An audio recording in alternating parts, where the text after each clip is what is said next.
ఒక important subject కాబట్టి ఈ ప్రెస్ కాన్ఫరెన్స్ తీసుకున్నాం. ఎందుకంటే జగన్మోహన్ రెడ్డి గారు ఒక ముఖ్యమంత్రిగా బాధ్యతల్ని విస్మరించి ఒక జవాబుదారీ తనంతో పనిచేయాల్సిన వ్యక్తి తెబ రాజకీయాలు చేసే పరిస్థితికి వచ్చాడు. దానికి ఉదాహరణ ఈ పెన్షన్స్ ఏవైతే ఉన్నాయో అది ఇంటి వద్దనే డిస్ట్రిబ్యూట్ చేయడం అవసరం. అయితే ఇతని స్వార్థ ప్రయోజనాల కోసం ఒక ఇతండవాదం ఒకటి తీసుకొని వాలంటీర్స్ని ఎన్నికల డ్యూటీలో వద్దన్నారు కాబట్టి దీనివల్ల ఎంతమంది చనిపోయినా పర్వాలేదు, ఎంతమందికి నష్టం వచ్చినా పర్వాలేదు, నా ఇష్టం వచ్చినట్టు చేస్తాననే విధంగా ముందుకు పోయే పరిస్థితికి వచ్చాడు. మొన్న మీరు ఏప్రిల్ 1 చూశారు. ఎన్ని డ్రామాలు ఆడారో, ఎన్ని అవాస్తవాలు చెప్పారో మీరు చూశారు. వాళ్ళ దగ్గర డబ్బులు లేదు. 28వ తారీఖుని 3వ తారీఖు పింఛన్లు ఇవ్వాలని సర్క్యులర్ ఇష్యూ చేశారు, డబ్బులు లేక. అయితే ఏదైతే కేంద్ర ప్రభుత్వం 29వ తారీఖున ఎన్నికల నిధుల్లో వాలంటీర్స్ ఇన్వాల్వ్ కావద్దని చెప్పింది కాబట్టి వాలంటీర్స్ ఇవ్వలేకపోతున్నారని చెప్పి పదే పదే తిప్పించారు వీళ్ళని, వృద్ధుల్ని. డబ్బులు లేవని తెలుసు. మొదటి తారీఖే తీసుకొచ్చారు వైఎస్ఆర్ కాంగ్రెస్ కార్యకర్తలు, నాయకులు నడిపించుకొచ్చారు. విపరీతమైన ఎండలు, వడగాల్పులు, అందులో కూడా తిప్పించి కడాన కుట్రలు కుతంత్రాలు చేసి 33 మంది చనిపోయే పరిస్థితికి వచ్చారు. ఇది నేను చెప్పిన ఇది కాదు, వాళ్ళు ఇచ్చిన ఫిగర్ ఇది. మంత్రులు, ముఖ్యమంత్రి చెప్పింది 33 మంది చనిపోయారన్నారు. ఈ 33 కూడా ప్రభుత్వ హత్యలు ఇవి. మీరు డెలిబరేట్గా ముసలివాళ్ళని చంపేశారు. ఆ ఉసురు ఊరికే పోదు మీ మీద. అంత దుర్మార్గంగా చేసి 33 మందిని చంపేసి తర్వాత నేను చాలాసార్లు ఆఫీసర్లకి, చీఫ్ సెక్రటరీకి వీళ్ళందరినీ డిమాండ్ చేశాం, మీరు చేసేది కరెక్ట్ కాదు, ఇది మంచి పద్ధతి కాదు అని ఆ రోజు డిమాండ్ చేశాం. కానీ చీఫ్ సెక్రటరీ ఏం పట్టించుకోలేదు. అంటే ఈయన మోచేతిలో నీళ్లు తాగే ఈ అధికార యంత్రాంగం ఆయన కుట్రలు కుతంత్రాలు చేస్తే ఆ కుట్రలు కుతంత్రాలు అమలు చేసి ఆయన చేసిన ప్రభుత్వ హత్యల్లో వీళ్ళు కూడా భాగస్వాములు అయ్యే పరిస్థితికి వచ్చారు. ఇది క్షమించరాని నేరం. ఒకసారి ఎన్నికలు అనౌన్స్ చేసిన తర్వాత ప్రభుత్వ యంత్రాంగం అనేది ఎన్నికల కమిషన్ కింద పనిచేస్తుంది. ఆల్ పార్టీస్ కూడా ఈక్వల్ ఫుట్టింగ్ ఉండాలి. ఈరోజు ముఖ్యమంత్రి ఆఫీసు కూడా ఎన్నికల్లో పనిచేసుకున్నప్పుడు మాతో సమానంగానే ఉండాలి. అన్ని రాజకీయ పార్టీలు కూడా సమానంగానే ఉంటాయి, సమాన అవకాశాలు ఉంటాయి. అలాంటి సమాన అవకాశాలు ఉండే సమయంలో కుట్ర తీయడం చాలా దుర్మార్గం. మళ్ళీ అదే కుట్రలకు తెరలేపారు. ఈరోజు మీరు చూస్తే మేము డిమాండ్ చేసింది చాలా క్లియర్గా, ఇంటి దగ్గర డిస్ట్రిబ్యూట్ చేయండి, ఇది సాధ్యం. మీకు ఆఫీసర్స్ ఉన్నారు, సచివాలయం ఉంది, యంత్రాంగం ఉంది, ఇది పెద్ద కష్టమైన పని కాదు అని చాలా స్పష్టంగా చెప్తే మళ్ళీ ఈ ముఖ్యమంత్రి ప్రధాన కార్యదర్శి, ప్రభుత్వ ప్రధాన కార్యదర్శి జవహర్ రెడ్డి, పిఎంఓలో ఉండే ముఖ్య పైరవికారుడు, పెద్ద పైరవికారుడు ఇతను ధనంజయ రెడ్డి, ఇదే పని ఒక మిడిల్ మ్యాన్ బ్రోకరేజ్ చేస్తూ ఉంటాడు ఆయన. ఇంకొక పక్క సర్ఫ్ సిఇఓ మురళీధర్ రెడ్డి, వీళ్ళు కలిసి మళ్ళీ అదే కుట్రకు తెరలేపారు. ఈరోజు మా డిమాండ్ చాలా స్పష్టంగా చాలాసార్లు వెళ్ళాం, ఎలక్షన్ కమిషన్కి ఇచ్చాం, సిఎస్ ఇచ్చాం, చీఫ్ సెక్రటరీకి ఇచ్చాం, గవర్నర్కి ఇచ్చాం. ఎన్డీఏ పార్ట్నర్స్ అన్ని కూడా అందరం కలిసి ఇంటి దగ్గరనే డిస్ట్రిబ్యూట్ చేయాలి, ఇది సాధ్యం. దీనికి అనుకూలమైన స్టాఫ్ ఉన్నారు అని చాలా స్పష్టంగా రిప్రజెంటేషన్స్ ఇచ్చాం. ఇచ్చినప్పటికీ ఈరోజు మీరు చూస్తే ఎన్నికల కమిషన్ ఒకటి చెప్పారు, ఇది పెద్ద కష్టం కాదు, మీరు ఏ విధంగా అయినా సరే దీన్ని అమలు చేయమని వాళ్ళు పంపించారు. ఆమోదయోగ్యంగా అమలు చేయమని పంపించారు. అమలు చేయమని పంపించి ఆదేశాలు ఇస్తే పోయినసారి జరిగిన సంఘటనలు పునరావృతం కాకుండా కూడా చూడమన్నారు. ఈ 33 ఏవైతే హత్యలు జరిగాయో అలాంటి జరగనీయకుండా చూడండి, ఇవన్నీ కూడా జాగ్రత్తగా చేయమని చెప్పారు. చెప్పిన తర్వాత ఈరోజు చూస్తే మళ్ళీ ఒక విషయంలో మీరు చూసుకున్నప్పుడు వీళ్ళందరికీ 1,20,000 మంది 26,000 మంది స్టాఫ్ ఉన్నారు. 15,000 మంది పంచాయత్ సెక్రటరీలు ఉన్నారు. 5,000 మంది వెలుగు సిబ్బంది ఉన్నారు. 5,000 మంది వ్యవసాయ సిబ్బంది ఉన్నారు. 3,000 మంది హార్టికల్చర్ సిబ్బంది ఉన్నారు. వీళ్ళందరూ గ్రామ స్థాయిలో ఉన్నారు. అంటే మొత్తం కలిసి వీళ్ళంతా ఒక్కొక్క వ్యక్తి ఇవ్వాల్సిన 45 పెన్షన్లు. ఆ ఊర్లో ఉండే వ్యక్తి ఆ ఊరి వీధులు కానీ ఎవరెక్కడ ఉన్నారో అన్నీ తెలుసు వీళ్ళకు. లేకపోతే వీళ్ళెందుకు పంచాయతీ సెక్రటరీ? పంచాయతీ లెవెల్లో సెక్రటరేట్ దీనికి అంటే వాళ్ళందరూ తెలుసు. తెలిసినప్పుడు ఒక్కొక్కరు 45 ఇవ్వాలి. రెండోది వీళ్ళు పోయినప్పుడు ఫింగర్ ప్రింట్ తీసుకుంటారు, ఐరిష్ తీసుకుంటారు, ఎవ్రీవేర్ బ్యాండ్ విత్ ఉంది. పంచాయతీ ఆఫీసుల్లో ఇచ్చేదే ఇంటి దగ్గర ఇస్తారు. దానికి వీళ్ళకి ఇబ్బంది ఏంటి అంటే అది చేయకుండా ఈరోజు మీరు చూసి మొండికేశారు. ఎన్నికల కమిషన్ చెప్పినా వినకుండా మొండికేసి మళ్ళీ ఈరోజు మీరు చూసి కుంటి సాకులు చెప్పి ఇది తెలుసుకోవడం కష్టం, లేకపోతే అడిగి పోలేము అంటే వాడికి దారి తెలియదు, ఊర్లో ఉండేవాడికి దారి తెలియదు, ఇల్లు తెలియకుండా వీడు ఉద్యోగం చేస్తున్నారు. అంటే ఎలాంటి కుట్రలు చేస్తున్నారో మీరు చూస్తే అలాంటి కుట్రలు చేసి మళ్ళీ ఇప్పుడు కొత్తగా బ్యాంకులో వేస్తామని అన్నారు. నేను అడుగుతున్నా, లాస్ట్ టైం మీరేం చెప్పారు? మా దగ్గర బ్యాంక్ అకౌంట్స్ లేవని చెప్పారు. పోయిన నెలలో లేని అకౌంట్లు ఇప్పుడు ఎట్టొచ్చాయి? You answer this. అంటే మీ కుట్రలు ఏం చేసినా ప్రజలు నమ్ముతారని, లేకుంటే మేము కూడా ఒప్పుకుంటామని. ఇది ఏమాత్రం ఆమోదయోగ్యం కాదు. ఈరోజు మీరు చూస్తే వాళ్ళు చెప్పినట్లు చూస్తే ఆధార్ లింక్ అయిన ఉన్న లబ్ధిదారులందరికీ బ్యాంకులో వేస్తాం, మిగిలిన వాళ్ళందరికీ ఇంటికి పోయి ఇస్తామంటున్నారు. మొత్తం 65,49,000 మంది పెన్షనర్స్ ఉన్నారు. దీంట్లో 48,92,000 మందికి లింకులు దొరికాయి, వీళ్ళకి అకౌంట్లు దొరికాయి. అంటే 75% వాళ్ళకు నేరుగా బ్యాంకులు వేస్తూ ఉంటారు. మిగిలిన వాళ్ళందరూ ఎవరైతే వికలాంగులు, లింకులు లేని వాళ్ళు, పోలేని వాళ్ళు, అనారోగ్యంగా ఉండేవాళ్ళు, వాళ్ళు 16,57,000 మంది ఉన్నారంటున్నారు. ఎవరు పోలేరు? మీ దగ్గర లింక్ అడ్రస్ ఉందా? వెరిఫై చేశారా మీరు? ఎప్పుడు వెరిఫై చేశారు? రాత్రి చేశారా? మీరు 65,49,000 మంది ఎవరు వికలాంగులు, ఎవరు ఆరోగ్యంగా బాగలేరు, ఎవరు నడవలేరు అని మీకు తెలిస్తే అంటే పోయి వెరిఫై చేసిన వాళ్ళకే ఇవ్వచ్చు కదా ఇంటి తెరిపోయి. నేను అడుగుతున్నాను, నీకు 75% అకౌంట్లు ఉన్నాయంటున్నారు, 25% అకౌంట్లు లేవంటున్నారు. పోయినసారి మా దగ్గర అకౌంట్లో లేవన్నారు. ఇప్పుడేమంటున్నారు మళ్ళీ? ఈ యొక్క 25 లక్షలు కూడా దీంట్లో అనారోగ్యంతో ఉన్నారంటున్నారు. అనారోగ్యంతో ఉన్నారని నీకెడ తెలిసింది? ఎప్పుడు చెక్ చేసావు నువ్వు? దాన్ని బట్టి ఆలోచించుకుంటే బోగస్ ఇన్ఫర్మేషన్తో వీళ్ళు కాలయాపన చేస్తున్నారు. ఇది కరెక్ట్ అప్రోచ్ కాదు, ఇది వాస్తవానికి దూరం. ఈ విషయం వీళ్ళు గుర్తుపెట్టుకోవాల్సిన అవసరం ఉంది. ప్రజల్ని మోసం చేయొద్దండి. ప్రభుత్వ యంత్రాంగం బాధ్యతాయుతంగా పనిచేయాలి తప్ప బాధ్యత రహితంగా పనిచేయడం కరెక్ట్ కాదని కూడా హెచ్చరిస్తున్నా. ఇవన్నీ చూసినప్పుడు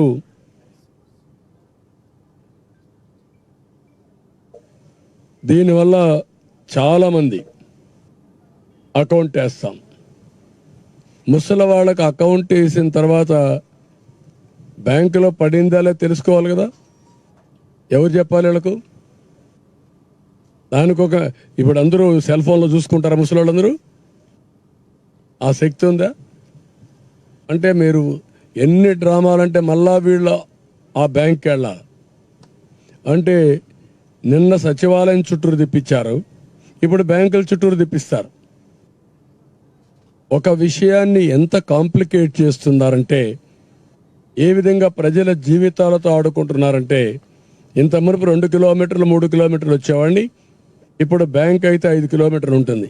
కనీసం అన్ని ఊర్లలో పక్కనే బ్యాంక్ ఉండదు. ప్రతి ఒక్క పంచాయతీలో కూడా కొన్ని బ్యాంకులు ఉండవు. అంటే పంచాయతీలు ఇచ్చేది పోయి ఇప్పుడు వేరే దగ్గరికి పోవాలి. అక్కడ మేనేజర్ లేకపోతే పడిగాపులు గాయాలి. అంటే వీళ్ళ అవసరానికి డబ్బులు రాకుండా చేసి మళ్ళీ నిందలేయాలి, బురద జల్లాలి. ఇది ఒక కార్యక్రమం కింద పెట్టుకొని కుట్ర చేసేదానికి తెరలేపారు. దీన్ని నేను చాలా తీవ్రంగా ఖండిస్తున్నా. 45-46 డిగ్రీలు టెంపరేచర్, వడగాల్పులు, మంచినీళ్ళు లేని పరిస్థితి చాలా గ్రామాల్లో. ఇలాంటి సందర్భంలో ఇప్పుడు ఎక్కడ చూసినా మంచినీళ్ల కోసం ఆందోళన చేస్తున్నారు. ఇంకొక పక్కన ఇలాంటివి చేసి ముసలి వాళ్ళు ఎప్పుడు కూడా ఒక ప్రమాదం ఉంటుంది, బలహీనంగా ఉంటారు. పండుటాకు మారిగా చిన్న గాలి వస్తే ఆకు రాలిపోతుంది. అలాంటి ముసలి వాళ్ళని మండు టెండల్లో బ్యాంకుల చుట్టూ తిప్పుతామనడం ఏ విధంగా సబబు అని అడుగుతున్నా. సమాధానం చెప్పమంటున్నా.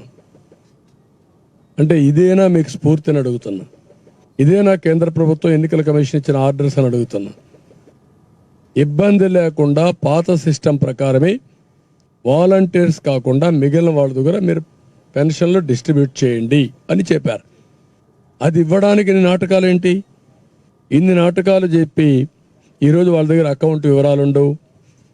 అదే మరి నిబంధనలు అవసరం అనుకుంటే ఏమేం కావాలనో వాళ్ళు ఎప్పుడో తెలియదు, పోయిన తర్వాత వాడు ఉంటాడని తెలియదు.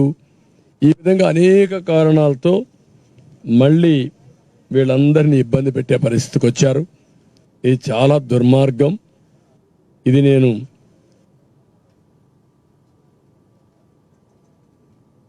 చాలా తీవ్రంగా ఖండిస్తున్నా.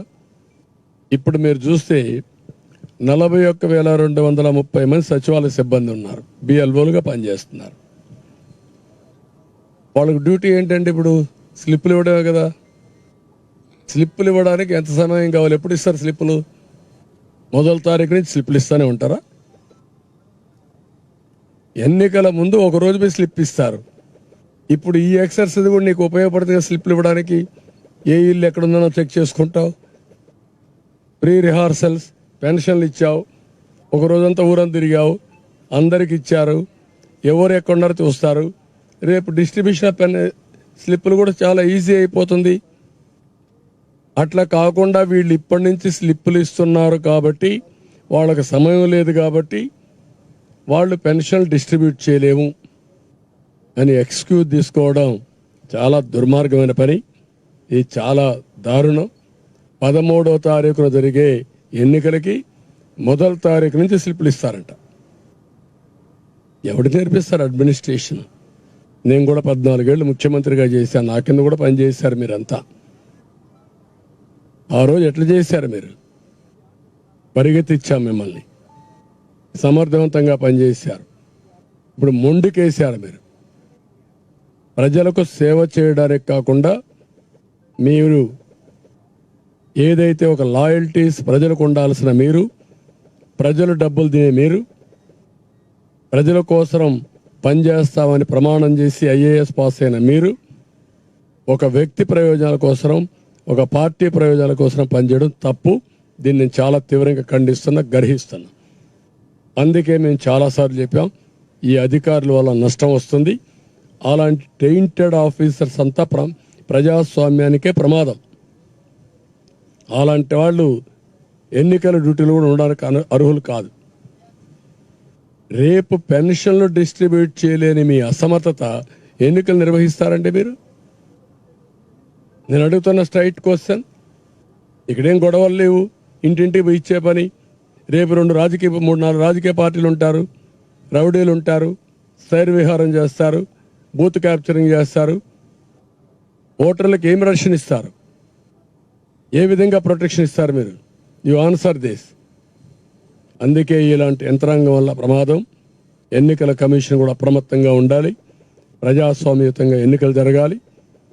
ఎన్నికలు డిక్లేర్ చేసిన తర్వాత అన్ని రాజకీయ పార్టీలు ఒకటే ప్లాట్ఫామ్, యూనిఫామ్గా అందరికి సమాన అవకాశాలు ఉండాలి. ముఖ్యమంత్రి కాబట్టి ప్రభుత్వ యంత్రాంగం మొత్తం వాడుకోవచ్చు, బస్సులు వాడుకోవచ్చు, లేకుంటే గ్రౌండ్స్ వాడుకోవచ్చు, లేకుంటే ఇంకోటి వాడుకోవచ్చు. నో, లేకుంటే ఇంకా బెదిరించి అందరినీ మనుషులు తీసుకురావచ్చు. ఇవన్నీ జరగడానికి వీల్లేదు. ఆ విషయం ప్రభుత్వ యంత్రాంగం గుర్తుపెట్టుకోవాలి, ఎన్నికల కమిషన్ గుర్తుపెట్టుకోవాలి. అందుకే దీన్ని స్పెసిఫిక్గా మళ్ళీ చెప్తున్నా, ఎవరికైనా సరే ఏమైనా జరిగితే, ఎవరైనా కానీ చనిపోతే అది మీరు చేసిన హత్య కింద వస్తుంది. ఆ విషయం మీరు గుర్తుపెట్టుకోండి. ఏ ఒక్క వ్యక్తి కూడా చనిపోకుండా, ఏ ఒక్క వ్యక్తికి కూడా ఇబ్బంది లేకుండా మీరు పెన్షన్ డిస్ట్రిబ్యూట్ చేయాల్సిన బాధ్యత మీది. తమాషాలు ఆడద్దండి ప్రజా జీవితం అంటే. మీకు చేత కాకపోతే మీరు తప్పుకోండి, చేత అయిన వాళ్ళు చేస్తారు ఆ పని. అంతేగాని ఇలాంటి తప్పుడు రాజకీయాలు చేసి, లాలుచే రాజకీయాలు చేసి ఏదో డ్రామాలు ఆడద్దండి. నేను లాస్ట్ టైం అందరికీ ఫోన్లు చేశాను. నిన్న పోయి సిఎస్ ఆఫీస్ ముందర ధర్నా చేసే పరిస్థితికి వచ్చారు అపోజిషన్ పార్టీస్. ఏంటి దౌర్భాగ్యం? Is it right? పెన్షన్ ఇమ్మని గవర్నర్ తెలియబోవాలా మేము? అన్ని రాజకీయ పార్టీలు ఇన్నిసార్లు మాట్లాడాలనా? Is it not the right of the pensioner? వాడు హక్కు కాదా ఇది? బుద్ధి జ్ఞానం, ఇంగిత జ్ఞానం అంటే ఎన్ని జరుగుతాయా? ఇన్నిసార్లు చెప్పించుకోవాలా మీరు మా దగ్గర? ఇన్నిసార్లు డిమాండ్ చేయించుకోవాలా? నేను చాలా తీవ్రంగా ఖండిస్తున్నా. మే నెల ఏ ఒక్కరికి ఇబ్బంది కలిగినా దానికి పూర్తి బాధ్యత ఈ ముగ్గురిదే. చీఫ్ సెక్రటరీ, అదే మరి శశిభూషణ్ ఈ secretary, CEO Muralidhar Reddy, CMO ఆఫీసులో ఉండే ధనంజయ రెడ్డి. ధనంజయ రెడ్డికి in what way is concern? Chief secretary నీ డ్యూటీ అయిపోయింది, నీ రోల్ లేదు. వన్స్ ఎలక్షన్ అయిపోయిన తర్వాత నీకు రోలే లేదు. అధికార యంత్రాంగం కూడా సీఎంకి అసిస్ట్ చేయడానికి వీల్లేదు. మొన్న ఒక మీటింగ్లో చూశారు, ఏం ధనంజయ కరెక్ట్గా ఉంది అన్నాడు. హూ ఈజ్ ఈ ధనంజయ? ఇదే గవర్నమెంట్ ఎంప్లాయీ. దాని మీద ఎలక్షన్ కమిషన్ సస్పెండ్ చేయాలి అతన్ని. నా సెక్రటరీ నాతో రావడానికి లేదు, నాకు పొలిటికల్గా అసిస్ట్ చేయడానికి వీలు లేదు, ఎక్సెప్ట్ సెక్యూరిటీ. ప్రాణాలు కాపాడడానికి సెక్యూరిటీ ఉంటారు అంతవరకే. Beyond that nobody can assist. నీ సజ్జలను పెట్టుకోను. బట్ ఇవన్నీ గుర్తుపెట్టుకోకుండా పద్ధతి లేని రాజకీయాలు చేయడం, ఇష్టానుసారంగా బిహేవ్ చేయడం, ఇది చాలా దారుణం. దీన్ని చాలా తీవ్రంగా ఖండిస్తున్నా. నేను 9 ఎలక్షన్లు చూసా. 9 ఎలక్షన్లు రాష్ట్ర స్థాయిలో కండక్ట్ చేశాం. ఒక్కసారి ఎలక్షన్స్ అనౌన్స్ చేసిన తర్వాత chief minister cannot talk to collectors, chief secretary cannot meet him, no secretary should meet him, no secretary, no chief secretary, no collector should take orders from CM. This is the code of conduct. అవి కూడా తెలియకుండా ప్రవర్తించడం correct కాదు. Even not only general elections, even panchayat ఎలక్షన్లో కూడా chief minister cannot talk to chief secretary or collectors who are on election duty. They are all work under election commission. అది state election commission కావచ్చు, central election commission కావచ్చు. అది గుర్తుపెట్టుకోవాల్సిన అవసరం ఉంది. దీన్ని తీవ్రంగా ఖండిస్తున్నా, గర్హిస్తున్నాం. కొత్త పోకళ్ళు చూస్తున్నాం. థిక్ స్కిన్డ్ అయితే ఇట్లనే ఉంటాయి. వీళ్ళకి ఒక పద్ధతి లేని రాజకీయాలు చేసే పరిస్థితికి వచ్చారు. ఇంక ఈ విషయంలో మీకు ఏమైనా డౌట్స్ ఉంటే చెప్పండి.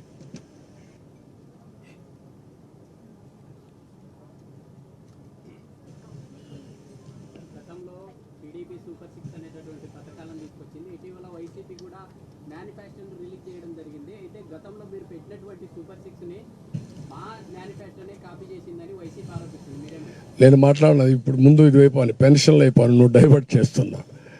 ముందు పెన్షన్ల గురించే మాట్లాడండి ఈరోజు ఇక్కడ.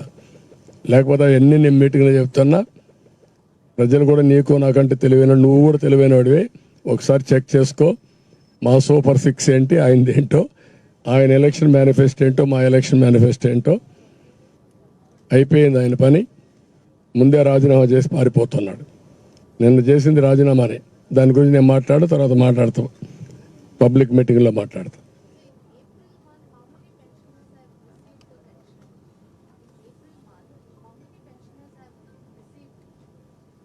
అది వాళ్ళు పబ్లిసైజ్ చేయలేదు. 33 మంది చనిపోయారని మాత్రం చెప్పారు. రివర్స్, ఎంతమందికి ఇచ్చాం సక్సెస్ఫుల్గా చెప్పకుండా ఎంతమందిని చంపేశామని చెప్పారు. అది వాళ్ళకుండే కమిట్మెంట్. ఒకడైతే పనికిరాని మనవాళ్ళు ఆ డెడ్ బాడీని మా ఇంటికి తీసుకొస్తాను, తీసుకొస్తే అక్కడ పూడ్చిపెట్టేవాడు అని తీసుకొచ్చాడండి. ఆ మాషాట్లు ఆడుతున్నారు. చంపింది మీరు, డ్రామాలు ఆడతారా మీరు? అంటే వీళ్ళకి మర్యాదగా మాట్లాడితే ఎక్కే పరిస్థితిలో కూడా లేరు, వీళ్ళు ఆనే పరిస్థితులు లేదు. రూమచ్ అయిపోయారు. రాష్ట్రాన్ని తగలబెట్టి వీళ్ళంతా చూద్దాం. కంటిన్యూగా తీసుకెళ్తాం, ఫైట్ చేస్తాం. ఇప్పుడు ఏ చీఫ్ సెక్రటరీ అయితే నిర్ణయం చేశాడో ఆ రెస్పాన్సిబిలిటీ ఆ చీఫ్ సెక్రటరీది కదా. మేము అడిగింది ఏంటి, ఇంటింటికి పోయి ఇవ్వండి. నువ్వు చెప్పింది ఏంటి, ఇప్పుడు డిబిటీ ఎలక్షన్ కమిషన్ చెప్పారు ఎవ్వరికి ఇబ్బంది కలగకుండా పెన్షన్లు ఇవ్వండి అని చెప్పారు. నీకు ఇబ్బంది ఏంటి, 1,25,000 మంది 2 రోజుల్లో, ఒక రోజు కాదు 2 రోజులు, రోజుకి 20 మందికి ఏమంటే పెన్షన్. ఆ ఊరే కదండి. నేనే అమెరికా పోయి చేసి రమ్మంటున్నావా, అంటే ఆస్ట్రేలియా పోయి రమ్మంటున్నావా? ఆ ఊర్లో ఉండేవాడు ఆ ఊర్లో పెన్షన్. రెండోది, there is very clear, IVRS ఉంది, ఫింగర్ ప్రింట్స్ ఉన్నాయి, టెక్నాలజీ ఉంది, ఫోన్ ఉంది, బ్యాండ్ విత్ ఉంది. What is your problem? అర్లీగా ఇచ్చారు. నువ్వు అంటున్నావు ఎవ్రీడే తెల్లవారితో నెలవారీగా మొదటి తారీఖుని తెల్లవారుజామున పోయి ఇచ్చాం, పోటీ పడి ఇచ్చామన్నారు కదా. ఇప్పుడు ఎందుకు ఇవ్వరు ఆ పోటీ పడి?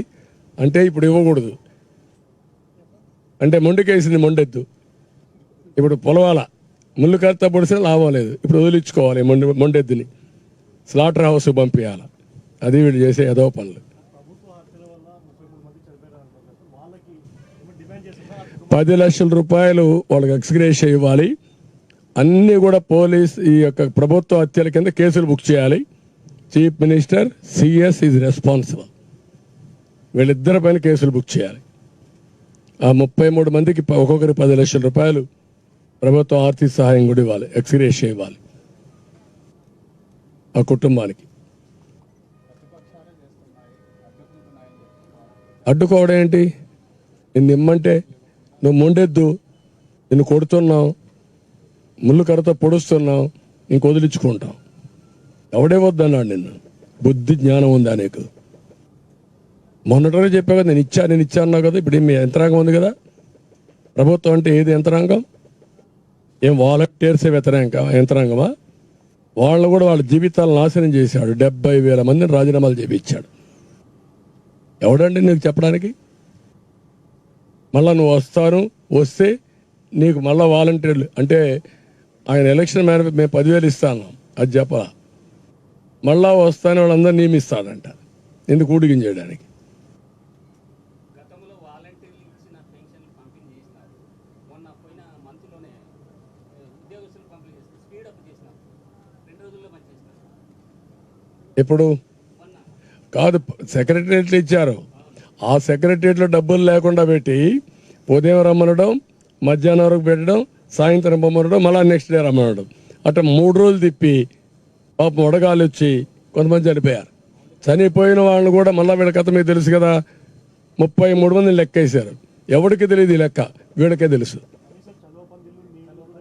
నీళ్లు పెట్టలా, మంచి నీళ్లు, కనీసం మజ్జిగ.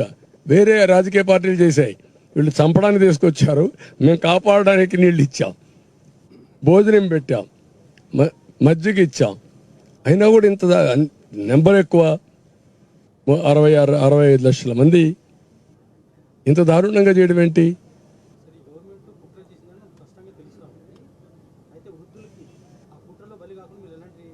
నేనేం చెప్పానంటే జాగ్రత్తగా ఉండడం.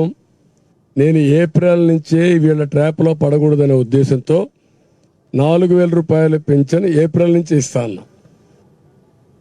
వికలాంగులకు 6,000 రూపాయలు ఇస్తాను.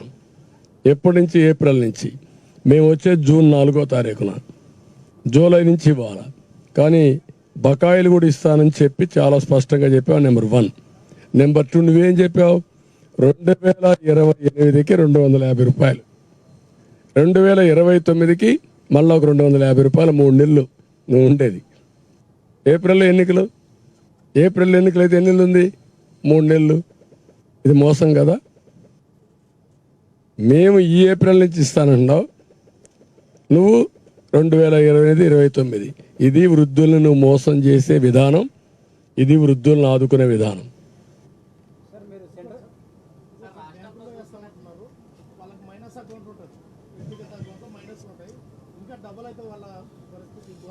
అని కూడా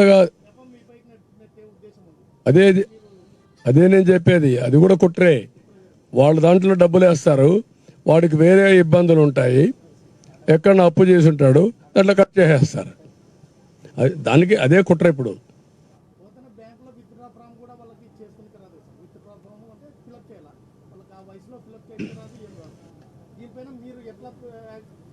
మేము ఇంకా ఫైట్ చేయడమే, ఇదే మరి ఫైట్ చేయడమే.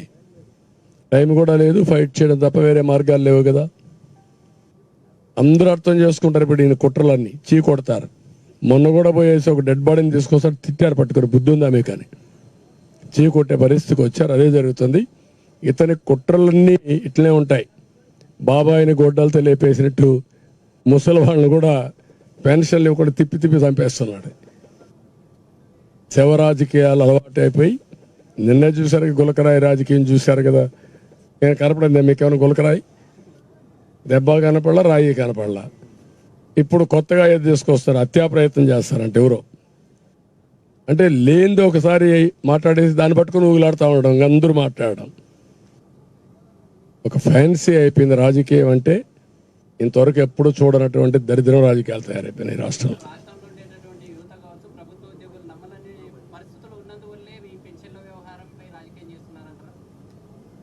ప్రజలు నమ్మడం లేదు, చీ కొడుతున్నారు. ఇలాంటి తప్పుడు రాజకీయాలు చేసి ఏదో ఒక విధంగా సర్వే కావాలని చూస్తున్నారు. Beyond that you have seen all these things now. ప్రజలు చీ కొట్టే పరిస్థితికి వచ్చి ఏం చేశాడని 5 ఏళ్ళలో ఎవరు మీ జీవితాలు బాగుపడ్డాయా? అక్కడ అందరూ వదిలిపెట్టి ఇక్కడ ఉండే 10 మంది చెప్పండి నాకు. మీ ఆదాయం పెరిగిపోయిందా? మీ ఖర్చులు తగ్గిపోయినాయా? మరి మీ ఖర్చులు పెరిగే, ఆదాయం తగ్గిపోయింది, మీరు కూడా అప్పుల పాలైపోయారు, మీ లివింగ్ స్టాండర్డ్స్ పడిపోలా. మరి ఎప్పుడైనా ఒక గవర్నమెంట్ ఉంటే ఆ గవర్నమెంట్ వల్ల లివింగ్ స్టాండర్డ్స్ పెరగాలనా లేదా? ఎవరికైనా మీకు ఇంతమంది ఉన్నారు, ₹1 బెనిఫిట్ మీకు వచ్చిందా ఈ ప్రభుత్వంలో? ఒక్కరికి హౌస్ సైట్ వచ్చిందా? మరి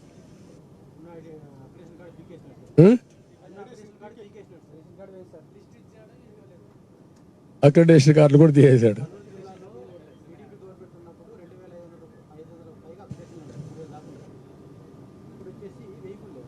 అదే నేను చెప్పేది, ఆ సాక్షి వాళ్ళు పెట్టుకున్నాడు, ఇంకెవడు లేడు. లేకుంటే సాక్షి కాకపోతే TV9 వాళ్ళు ఉంటారు, లేకపోతే NTV ఉంటారు. ఈ బ్లూ మీడియా ఒక 5-6 మంది తప్ప ఇంకెవరు ఉంటారు ఇంకా అక్కడ. That is the order of the day.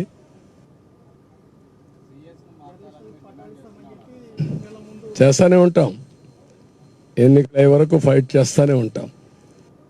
యుద్ధం డిక్లేర్ అయిన తర్వాత ఎన్నికపోలేం కదా. You have to win the war, అంతే.